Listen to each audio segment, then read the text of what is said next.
আপনারা জানেন গত কিছুদিন ধরে সাভার, গাজীপুর, আশুলিয়া সহ কিছু জায়গায় শ্রমিক অসন্তোষ দেখা যাচ্ছে। আমরা শ্রমিক ভাইদের কিছু দাবি দেখেছি এবং সেখানে বকেয়া বেতন পরিশোধ সহ আরো কিছু যৌক্তিক দাবি আমাদের চোখে পড়েছে এবং এই দাবিগুলো পূরণে এই সরকারের যথেষ্ট সদিচ্ছা আছে।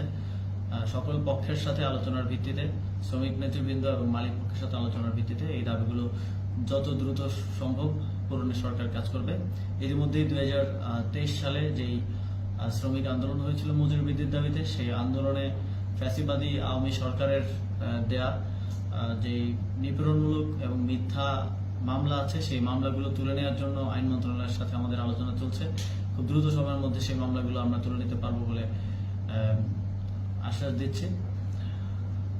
এছাড়াও আমরা দেখতে পাচ্ছি এই শিল্প অঞ্চলগুলোতে কিছু বহিরাগত হেলমেট পরা অনেকে আমরা দেখতে পেয়েছি, যাদের ওই শিল্প কিংবা শ্রমিকদের সাথে কোনো সম্পর্ক নেই। এছাড়াও জুট ব্যবসাকে দখলকে কেন্দ্র করে কিছু রাজনৈতিক এবং স্থানীয় প্রভাবশালী অনেকেই সন্ত্রাসী কার্যক্রমে যুক্ত হচ্ছেন এবং কলকারখানায় হামলায় ইন্ধন দিচ্ছেন। আমরা বিশ্বাস করি যে আমাদের শ্রমিকরা কখনোই তাদের জীবিকার যেই মাধ্যম, যেই কারখানায় কাজ করে তারা জীবিকা অর্জন করে, সেখানে হামলা করবে না। সেখানে বহিরাগতরা হামলা করছে। সরকার তাদের বিষয়ে কঠোর পদক্ষেপ নেবে। যারা এই ধরনের ঘটনা ঘটাচ্ছে, বাংলাদেশের শিল্পাঞ্চলকে অস্থির করে তুলছে, বাংলাদেশের যেই ক্ষেত্র থেকে আমাদের বৈদেশিক আয়ের একটি বড় অংশ আসে, সেই ক্ষেত্রকে অস্থিতিশীল করে তুলে দেশের অর্থনীতিকে বাধাগ্রস্ত, ক্ষতিগ্রস্ত করার চেষ্টা করছে, তাদেরকে কোনো প্রকার ছাড় দেওয়া হবে না। আমরা শ্রমিক নেতৃবৃন্দের সাথেও কথা বলেছি। শ্রমিক নেতৃবৃন্দের অধিকাংশই এই মত দিয়েছেন যে এখানে কিছু বহিরাগত রয়েছে যারা ওই শিল্পাঞ্চল কিংবা শ্রমের সাথে কোনো সম্পর্ক নেই। জুট ব্যবসায়ী সহ আরো নানা ধরনের লোকজন এবং কিছু আওয়ামী লীগের কিছু লোকজনের সম্পৃক্ততার কথাও তারা আমাদেরকে বলেছেন। আগামীকাল থেকে সকল কারখানা খোলা রাখার ব্যাপারে সিদ্ধান্ত হয়েছে।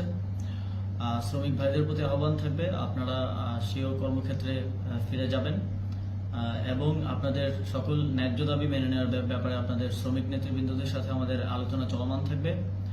তবে বহিরাগত এবং শ্রমিকদের সাথে কোনো সম্পর্ক নেই জুট ব্যবসাকে কেন্দ্র করে সেখানে কোনো প্রকার উশৃঙ্খল পরিস্থিতি, হামলা, জ্বালাও পড়ার চেষ্টা করা হলে তাদের ব্যাপারে কঠোর ব্যবস্থা নেওয়া হবে। শ্রমিকদের প্রতি আহ্বান থাকবে, আপনারা এদেশের চালিকা শক্তি, আপনারা আপনাদের যে ন্যায্য দাবিগুলো আছে সেগুলোর পক্ষে ইতিপূর্বেও আমরা ছাত্ররা কাজ করেছি।